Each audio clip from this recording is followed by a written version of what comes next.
एक खूबसूरत गांव में जो सरसब्ज पहाड़ों और चमकती हुई नदियों से घिरा हुआ था, एक लड़की रहती थी जिसका नाम लेना था। पैदाइश के वक्त ही गांव वाले उसमें कुछ खास देख चुके थे। उसके सुनहरे बाल सूरज की रोशनी में चमकते, गहरी भूरी आंखें हर एहसास को समझने वाली, और मुस्कुराहट जो दिलों को गर्म करने वाली थी। लेकिन सिर्फ उसकी खूबसूरती नहीं थी जो उसे सबसे अलग बनाती थी। उसका सबसे बड़ा हुनर उसका मेहरबान दिल था।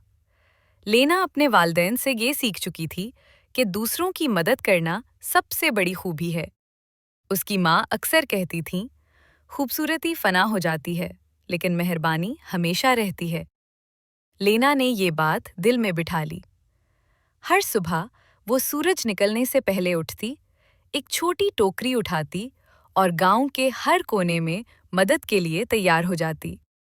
अगर कोई बुजुर्ग लकड़ी उठाने में मुश्किल महसूस करे, लेना फौरन पहुंच जाती। अगर किसी बच्चे की हंसी गायब हो जाए, वो उसे वापस खुशी देने की कोशिश करती। एक रोशन सुबह लीना गांव के मरकजी चौक की तरफ जा रही थी और नर्म गाना गुनगुना रही थी। जैसे ही वो बेकरी के पास पहुंची, उसने मिसेस नूर को देखा जो ताज़ा बेक किए हुए रोटी के ट्रे उठाने में मुश्किल महसूस कर रही थीं। लेना फौरन दौड़कर उनके पास गई। आइए, मैं मदद करती हूँ मिसेस नूर, उसने कहा। दोनों ने मिलकर रोटियां बाजार तक पहुंचाएं और मिसेस नूर की आंखों में शुक्रगुजारी की चमक थी। जैसे ही लेना आगे बढ़ी, उसने छोटे सामी को दरिया के किनारे बैठा हुआ देखा। उसका सर झुका हुआ और कंधे परेशानी से भरा हुआ। पिछली रात उसके खानदान की वाहिद बकरी गुम हो गई थी और वो खौफजदा था कि उसके वालिदैन क्या कहेंगे। लेना ने उसके पास बैठकर नरमी से पूछा, सामी, तुम यहाँ अकेले क्यों बैठे हो? सामी ने आंखें भरकर जवाब दिया, हमारी बकरी गुम हो गई। अब हमें नहीं मालूम कि हम क्या करेंगे। लेना ने उसके कंधे पर हाथ रखकर कहा, फिक्र न करो, हम उसे मिलाएंगे। लेना और सामी ने कई घंटे खेतों और मैदानों में तलाश की। लेना सामी को हौसला देती रही जब वो हार मानने वाला था। जैसे ही सूरज पहाड़ों के पीछे छुपने लगा, उन्होंने बकरी को कांटेदार झाड़ियों में फंसे हुए पाया। लेना ने नरमी से बकरी को आजाद किया और सामी ने उसे थाम कर सहारा दिया। बकरी ने सामी के चेहरे को छुआ और लड़के की हंसी गांव में गूंज उठी। शुक्रिया लेना, तुमने हमारी बकरी बचा ली, सामी ने खुशी से कहा। लेना मुस्कुराई और दिल में खुशी महसूस की। लेना की मेहरबानी की खबर पूरे गांव में फैल गई। जल्द ही लोग एक दूसरे की मदद करने लगे। बेकरी वाले जरूरतमंदों के लिए इजाफी रोटियां बांटते, लोहार अपने औजार मुफ्त में दुरुस्त करता और पड़ोसी एक दूसरे की देखभाल करने लगे। लेना के छोटे आमाल ने गांव में सखावत और मोहब्बत की लहर पैदा कर दी थी। एक दिन लेना ने एक सड़क किनारे कांपता हुआ एक बच्चा बिल्ली देखा।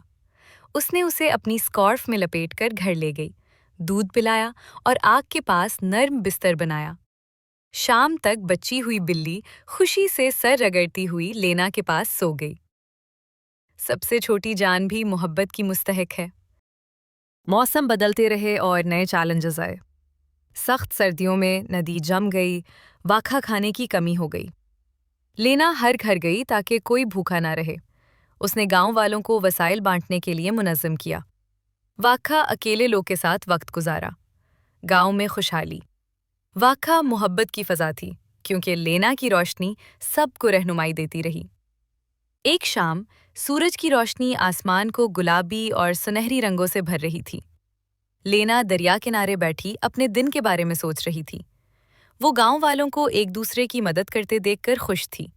उसने समझा कि असल खूबसूरती सिर्फ शक्लो सूरत में नहीं, बल्कि मोहब्बत और मदद के जज्बे में है। साल गुजरते गए और लेना बड़ी हो गई, लेकिन उसका दिल अब भी पहले की तरह रोशन था। वो गांव में उईम, उम्मीद और मेहरबानी की अलामत बन गई। बच्चे उसके पीछे चलकर उसकी नरमी और हिकमत सीखते और बड़े उसकी रहनुमाई तलब करते। लेना की मीरास किसी दौलत या शोहरत में नहीं, बल्कि उन जिंदगियों में थी जिन्हें उसने छुआ और खुशी फैलाई। एक दिन एक छोटी लड़की लेना के पास आई। اس کی آنکھوں میں آنسو تھے۔ وہ لینا کی طرح چھوٹی اور پر امید تھی۔ میں بھی لوگوں کی مدد کرنا چاہتی ہوں جیسے آپ کرتی ہیں، لڑکی نے کہا۔ لینا نے اس کے ہاتھ پکڑے اور کہا، مہربانی ایک روشنی ہے جو کبھی ختم نہیں ہوتی۔ چھوٹے چھوٹے کاموں سے شروع کرو، یہ بڑھتی جائے گی۔ ہر مسکراہٹ، ہر مدد والا ہاتھ دنیا کو بہتر بناتا ہے۔ یوں مہربانی کا چراغ نسل در نسل جلتا رہا۔ گاؤں جو پہلے صرف گھر اور کھیتوں کا مجموعہ تھا، محبت اور دیکھ بھال کے بندھن میں بدل گیا، اور لینا اپنے سنہری بالوں اور محبت بھرے دل کے ساتھ یہ ثابت کر گئی کہ سب سے بڑی خوبصورتی وہ ہے جو ایک دوسرے کی مدد کرنے میں چھپی ہو۔ شام کے وقت جب آسمان پر ستارے جواہر کی طرح چمک رہے ہوتے، لینا مسکراتی اور سوچتی کہ جب دل محبت کے لیے تیار ہوں، مہربانی کی روشنی کبھی مدھم نہیں پڑتی، اور اس گاؤں میں وہ خوبصورت لڑکی جس نے دوسروں کی مدد کی ہمیشہ کے لیے یاد رکھی گئی۔